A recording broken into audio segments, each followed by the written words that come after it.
इस योगा डे अपनी हेल्थ का कंट्रोल अपने हाथ में लो। आज हमारे साथ जुड़ रहे हैं डॉक्टर अजय वी कडुस्कर नागपुर से, जो बताएंगे कैसे छोटी छोटी आदतें आपको दे सकती हैं बेहतर सेहत और लंबी जिंदगी। अच्छे स्वास्थ्य के लिए रोजाना की शारीरिक गतिविधि क्यों जरूरी है? Yoga is a very good form of movement. Movement से होता क्या है, अपनी बॉडी की जो एनर्जी कंजम्पशन होना चाहिए, जो आजकल बहुत कम हो गया है, and that is the reason of many of the lifestyle disorders, जैसे डायबिटीज हो गया, हाई बीपी या हाइपरटेंशन जिसे कहते हैं। ये सब चीजें मूवमेंट कम होने की वजह से होती है। और योगा से एक 15-20 मिनट्स भी आप योगा करते हो तो रिक्वायर्ड बॉडी मूवमेंट होती है, और ये क्रॉनिक डिजीजेस जो रहते हैं, जिन्हें लाइफस्टाइल डिसऑर्डर्स कहा जाता है, ये प्रिवेंट करने में मदद होती है। क्या जीवन शैली में बदलाव से शरीर में सूजन को कम किया जा सकता है? इन्फ्लेमेशन इज द बेसिक जिसकी वजह से ये डिजीजेस होते हैं। इन्फ्लेमेशन यानी सेल्यूलर लेवल पे अपनी बॉडी में लाखों बिलियंस ऑफ सेल्स रहते हैं, और जब कोई भी डिजीज आदमी को होता है तो ये सेल्यूलर लेवल पे इन्फ्लेमेशन जिसे कहा जाता है उसकी वजह से होते हैं। चाहे वो हार्ट अटैक हो, चाहे पैरालिटिक अटैक हो, किडनी फेलियर हो, ये सब सेल्स अपने बॉडी के जो ऑर्गन्स के सेल्स रहते हैं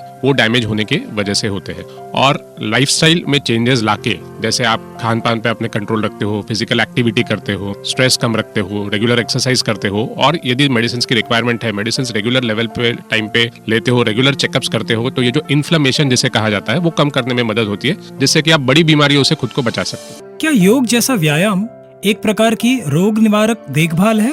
बिल्कुल, yoga is more effective for preventive care, I would say. क्या होता है आजकल, लोग किसी को डायबिटीज होने के बाद, बीपी बढ़ जाने के बाद, हार्ट की तकलीफ होने के बाद बोलते हैं अभी मैं योगा करूंगा। और एक्चुअली ये जो शुरुआत होनी चाहिए स्कूल गोइंग एज से ही होनी चाहिए, इसलिए कि how does yoga work in chronic diseases? It reduces stress, जिनकी वजह से ये बड़ी बीमारियां होती है, रिड्यूसेस इन्फ्लेमेशन, जैसे अभी हमने कहा था। ये सब चीजों से क्रॉनिक डिजीजेस प्रिवेंट होते हैं, स्ट्रेस मैनेजमेंट से, फिजिकल एक्टिविटी से। तो बीमारी होने के बाद आप ये सब करने से अच्छा है बीमारी होने से ही आप रोक सके तो कभी भी बेहतर है। इसलिए प्रिवेंशन के लिए from a young age you should think of prevention.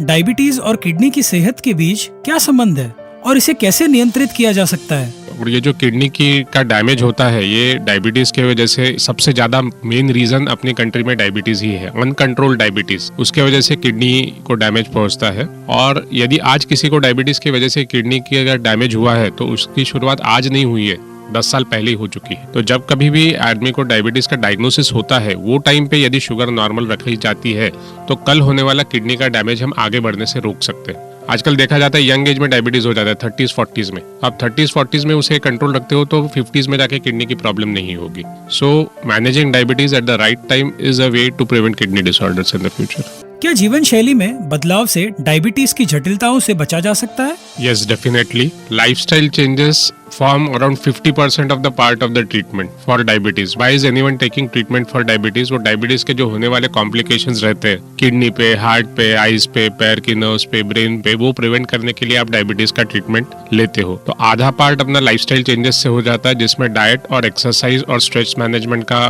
प्रमुख रोल है, जिसमें योगा का रोल है, और बचे हुए आधे के लिए मेडिसिन रहते। तो इसलिए कॉम्प्लिकेशंस यदि प्रिवेंट करने हैं तो केवल मेडिसिन से काम नहीं बनता है, लाइफस्टाइल मॉडिफिकेशन जिसे कहा जाता है, जिसमें जैसे मैंने कहा डाइट और एक्सरसाइज आता है, that is a important part of preventing diabetes complications. Issued in public interest by IPCA Laboratories.